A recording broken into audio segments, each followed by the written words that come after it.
Welcome to simply ma'am Tamil channel. இன்றைக்கி video வந்து வீடை வந்து நாங்கள் ஆல்ட்ரேஷன் பண்ணியிருந்தோம் அப்படின்னு சொல்லியிருந்தோம் இல்லையா, அது ரிலேட்டடான வீடியோ தான் வந்து பார்க்க போகிறீங்க. ஒரு மார்னிங் ஒரு 6 மணிலேருந்து டே வந்து ஸ்டார்ட் ஆச்சு. எந்திரிச்ச உடனே வந்து டீ வச்சு குடித்தாச்சு. அப்போ தான் நம்மளுக்கு இந்த டேவே வந்து போகும். இல்லைன்னா வந்து ஒரு மாதிரி சோம்பேறித்தனமாகவே போகும். அதனால் ஃபஸ்ட்டு டீ வச்சு குடித்தாச்சு. அதுக்கப்புறம் பார்த்திங்கன்னா கிச்சனில் என்ன சமைக்கவே ஆரம்பிக்கல, க்ளீனிங்கும் பண்ணல. ஸோ அதையும் பண்ணணும். சார், வீடு ஆல்ட்ரேஷன் பண்ண ஒர்க் எப்படியெல்லாம் போச்சு அப்படிங்கிறத ஃபஸ்ட்டு பார்த்துட்டு வந்துடுங்க. இது வந்து டே 1. நானும் என் ஹஸ்பண்டும் சேர்ந்துமே வந்து ஃபுல்லாக அந்த செவுரு இருக்கு இல்லையா, அதில் இருக்க அந்த மண்ணெல்லாம் வந்து எடுத்துட்டோம். ஏன்னா வந்து அவங்கக்கிட்ட மேஸ்திரிக்கிட்ட அவங்கக்கிட்ட சொன்னோன்னா வந்து இதுவே வந்து ஒரு 4 நாள் 3 நாள் மாதிரி செஞ்சுருவாங்க. அதனால் நம்மளே பண்ணிடலாம் அப்படின்னு சொல்லிட்டு எங்களுக்கு வந்து இது ஒரு 2-2.5 நாள் வந்து வந்துச்சு. ஏன்னா எங்களுக்கு தெரியாத ஒர்க் பண்ணும்போது கொஞ்சம் டிலே ஆகும் இல்லையா, இருந்தாலும் பரவாயில்ல செஞ்சிடலாம் அப்படின்னு சொல்லிட்டு செஞ்சுட்டோம். திங்ஸ் எல்லாமே வந்து பக்கத்தில் தான் வந்து நாத்தனார் வீடு இருக்குது. எல்லா திங்ஸுமே எடுத்து அந்த வீட்டில் வச்சாச்சு. ஏன்னா அவங்க வந்து இப்போ இங்கே இல்லை, அவங்க வெளியூரில் இருக்காங்க. பசங்களோட படிப்புக்காக வெளியூருக்கு போயிருக்காங்க. அந்த வீடு இப்போ சும்மா தான் இருக்குது. சரி, அதனால் திங்ஸ் எல்லாம் எடுத்துகிட்டு போய் அங்கே வச்சாச்சு. வீடு ஒர்க் முடிஞ்சோடனே எடுத்துக்கலாம் அப்படின்னு சொல்லிட்டு அங்கே வச்சுட்டோம். இப்போதைக்கு தேவையான திங்ஸ் மட்டும் சமைக்கிறதுக்கு அப்புறம் யூஸ் பண்ணுறதுக்கான திங்ஸ் மட்டும் வச்சுட்டோம். இந்த பீரோ வந்து வெளியே எடுத்துகிட்டு போனால் திரும்ப ரிட்டன் உள்ளே கொண்டு வரது கொஞ்சம் கஷ்டம். ஏன்னா வந்து வாசல் சின்னதாக இருக்குங்களா, 2 ஆள் இருந்து உள்ளே கொண்டு வர முடியாது. அதனால் உள்ளேயே வந்து சென்டரில் நவுத்தி வச்சு எல்லா வேலையும் பார்த்துக்கலாம் அப்படின்ட்டு வீட்டுக்கு நடுவில் வச்சுருந்தோம். கிச்சன்லேயுமே வந்து அந்த செவுரு ஒரே ஒரு செவுரு மட்டும் தான், மண் செவுரு இருந்துச்சு. அது மட்டும் எடுத்துட்டோம். ஏன்னா அந்த கட்டெறும்பு தொல்லை நிறையா இருக்குன்னு சொல்லியிருந்தேன் இல்லையா, அதனால் மெயின் கிச்சனுக்காக தான் வந்து வீடு வந்து ஆல்ட்ரேஷன் பண்ணவே ஸ்டார்ட் பண்ணோம். இல்லைன்னா வந்து மெதுவாக பண்ணிக்கலான்ட்டு தான் இருந்தோம். கிச்சனில் இருக்கிற திங்ஸுமே வந்து பாதி தான் எடுத்து வச்சுருக்கோம் வெளியில், இன்னும் எடுத்து வைக்கல. ஏன்னா இது ஒரு செவுரு தானே, ஒன் சைடு வந்து எல்லாம் ஒதுக்கி வச்சுக்கலான்ட்டு அப்படியே விட்டுட்டோம். வெளியிலுமே அந்த நெட்டெல்லாம் எடுத்துகிட்டு தகர ஷீட் இருக்கு இல்லையா, அதை போட்டுடலாம் அப்படின்ட்டு ஒரு பிளான் இருக்குது. வீட்டு வேலை உள்ளெல்லாம் முடிச்சதுக்கப்புறம் பார்த்துக்கலான்னு சொல்லி விட்டுருக்கோம். இந்த டேபிள் எல்லாமே வெளியே தான் வந்து வச்சுருந்தேன். ஏன்னா அங்கே எடுத்து வச்சுட்டு திரும்ப கொண்டு வரது கொஞ்சம் கஷ்டம் அப்படின்னு சொல்லிட்டு வெளியிலேயே வச்சுட்டேன். ஏன்னா பாத்திரம்லாம் வைக்கிறதுக்கு ஒரு ஸ்டாண்டு மாதிரி வேணும் இல்லையா, அது யூஸ் பண்ணிக்கலாம் அப்படின்னு சொல்லிட்டு அது அப்படியே வெளியில் வச்சுருக்கேன். மண் எல்லாமே வந்துருச்சு. இனிமேல் தான் ஒர்க் ஸ்டார்ட் பண்ண போகிறாங்க. இது வந்து டே 2. ஒரே நாளில் வந்து 2 செவுரு தான் பூசினாங்க. வந்தது என்னமோ 4 பேர் வந்தாங்க. 4 பேர் சேர்ந்து 2 செவுரு தான் வந்து பூசினாங்க. ஃபஸ்ட் டே வந்து ஒர்க்கு ரொம்ப ஸ்லோவாக தான் போச்சு.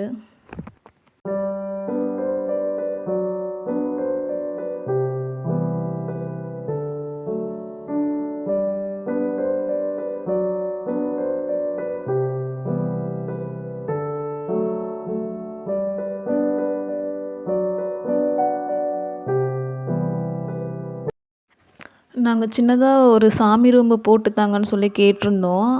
அது வந்து 3க்கு 3.5 நினைக்கிற அடி, சரியாக தெரியல. ஸோ அந்த அளவுக்கு வந்து போட்டு கொடுத்துருந்தாங்க. அதோட பேஸ் தான் வந்து இது.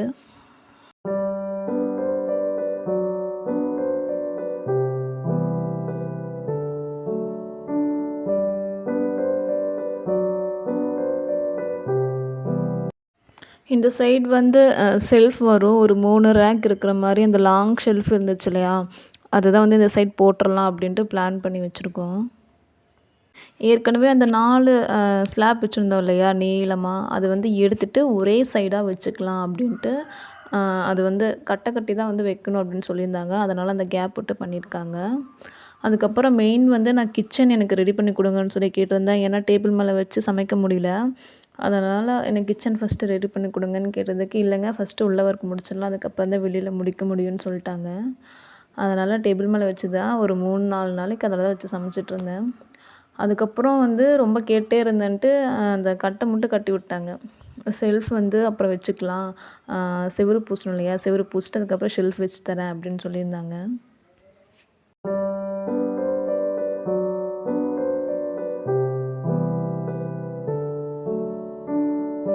நான் சொல்லியிருந்தேன் இல்லையா, உள்ளே வந்து 3 ரேக் வர மாதிரி ஷெல்ஃப் வந்து வைக்க போகிறோம் அப்படின்ட்டு. இதுதான் அது. இதுக்கு சென்டரில் வந்து கேப் இருக்கும். அது வந்து 2 பீரோ இருக்கு இல்லையா, ஒரு பீரோ வந்து அந்த கேப்லேயும், இன்னொரு பீரோ வந்து இந்த ஷெல்ஃபுக்கு பார்க்குற மாதிரி வச்சுக்கலாம். ஆல்ரெடி பிளான் பண்ணி தான் வந்து நாங்கள் இந்த ஷெல்ஃபே வந்து போட்டோம். ஏன்னா 2 பீரோவும் வந்து வெளியில் இருக்கனால இடம் வந்து பத்தாத மாதிரியே இருந்துச்சு. அதனால் இந்த கேப் வந்து ஒரு பீரோ வைக்கிறதுக்காக வச்சுருந்தோம். இதுதான் வந்து சாமி ரூமு. உள்ளே வந்து சின்னதாக ஒரு ஷெல்ஃப் வச்சுருந்தோம். இந்த சைடு வந்து துணி வைக்கிறதுக்காக ரேக் நான் தாங்க கேட்டிருந்தேன். ஏன்னா அந்த துணி வைக்கிறதுக்கு தான் ரேக்கே இல்லை இந்த வீட்டில். பீரோவில் வச்சுருக்கிறது வந்து எல்லாம் புது துணியாக தான் பீரோவில் வைப்போம். ரஃப்யூஸ்க்கு யூஸ் பண்ணுறது எல்லாமே வெளியில் வச்சுக்கலாம் அப்படின்ட்டு ஒரு 4 ரேக் வர மாதிரி ஒரு ஷெல்ஃப் இந்த சைடு செஞ்சுருந்தோம். கிச்சன் ஒர்க்குமே வந்து முடிச்சு கொடுத்துட்டாங்க. இந்த உள்ள வேலை மட்டுமே வந்து ஒரு 4 நாள் செஞ்சாங்க. இப்படி தான் எல் ஷேப்பில் தான் வந்து ஸ்லாப் போட்டிருந்தோம். இடம் வந்து ரொம்ப சின்னதாக இருந்துச்சுங்களா, அதுக்கு தகுந்த மாதிரி வந்து சின்னதாக போட்டுக்கிட்டோம். ஏன்னா நாளைக்கு உள்ளே வரத்துக்கும் வெளியில் போகிறதுக்கும் வந்து இடைஞ்சலா இருக்கக்கூடாது அப்படின்னு சொல்லிட்டு அதுக்கு தகுந்த மாதிரி சின்னதாக போட்டுக்கிட்டோம். உள்ள வேலை எல்லாமே முடிஞ்சிருச்சு. இன்னுமே எதுவுமே அரேஞ்ச் பண்ணல. அப்படி அப்படியே இருக்குது. சரி இன்றைக்கி பாத்திரம்லாம் எடுத்து வெளியில் வச்சு க்ளீன் பண்ணிடலாம் அப்படின்ட்டு சிமெண்ட்டு டஸ்ட்டெல்லாம் ஒட்டி எல்லாம் ஒரு மாதிரி ஆயிடுச்சுங்க. எல்லாம் ஃபஸ்ட்டு வெளியில் எடுத்து போட்டு க்ளீன் பண்ணணும். இன்றைக்கி ஃபுல்லாக க்ளீனிங் ஒர்க்கு தான். அதுக்கு தான் பாதி ஒரு ஷெல்ஃபில் இருக்க திங்ஸ் எல்லாம் எடுத்தாச்சு. மிச்சம் இந்த ஷெல்ஃபில் இருக்கிறதெல்லாம் எடுக்கணும்.